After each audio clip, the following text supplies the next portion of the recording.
When Hulu's The Handmaid's Tale debuted, it wasn't just a show, it was a movement.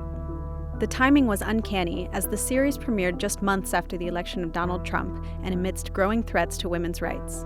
But 3 seasons later, and the show mostly looks like this. What once felt real now feels heavily scripted, threatening the authenticity that drew us to it in the first place. First, there's the issue of June herself. Her struggles, knowing that any wrong move could put her in danger, have been replaced by a sense of total invincibility. She continues to get away with things that would normally get her or anyone else in Gilead killed. I shall keep the subversive nonsense to a minimum then. From killing a high commander to slashing Serena inside of Matthew's hospital room, the lack of consequences for June have given her total plot armor that would have made no sense in season 1. At one point in this most recent season, we see her get into an intense yelling match with Serena. Moments later, they walk out onto the plaza overlooked by thousands, with no one seeming to notice or care. The main plot of season 3 was a custody battle for Nicole in a pretty unfulfilling back and forth. It finally ended with a defining moment for the series, but the experience of getting there was slow. Very slow. But an even bigger problem was the way the show dealt with subplots. Nick suddenly appears halfway through the season, but then has his true identity as a secret agent of Gilead revealed, and he is literally never seen again. This all comes at a cost, as some side plots and characters that actually deserve more end up falling short. Moira and Luke barely showed up in this past season, and while we do get to see Emily and her former wife try to piece their lives back together in Canada, they're quickly pushed aside so we can spend more time with June and the Waterfords. And then there's Av Matthew.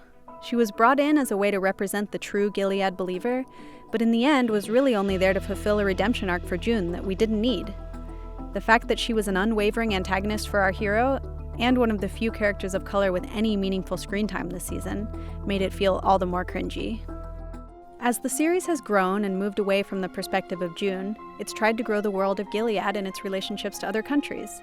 But much like the rest of the show, this has come at an agonizingly slow pace. Even after long scenes in places like the colonies, we're left guessing as to how the Republic actually functions. For instance, how far does Gilead extend? And if you really can just drive into Canada on a back road, why is there no enforced border? Where the hell are we? Coupled with how slow the plot is unfolding, it feels like we're really missing out on some much-needed world building. It made sense for the original book to ignore most of the details about Gilead. Offred was an unreliable narrator with a limited scope of information. But, much like the later seasons of Game of Thrones, moving past the source material has proven challenging. The acting and cinematography of the show are still superb, but The Handmaid's Tale is struggling because it's trying to maintain the original tension of season 1 while attempting to keep the plot moving forward in ways that just aren't that believable. Season 4 is already greenlit, and Hulu has claimed that they could see the show going on for years to come. Some might be okay with the show being more hopeful instead of depressing, but The Handmaid's Tale is a different show now. The fear that made it so powerful is gone, replaced by James Bond in a red cloak and wings.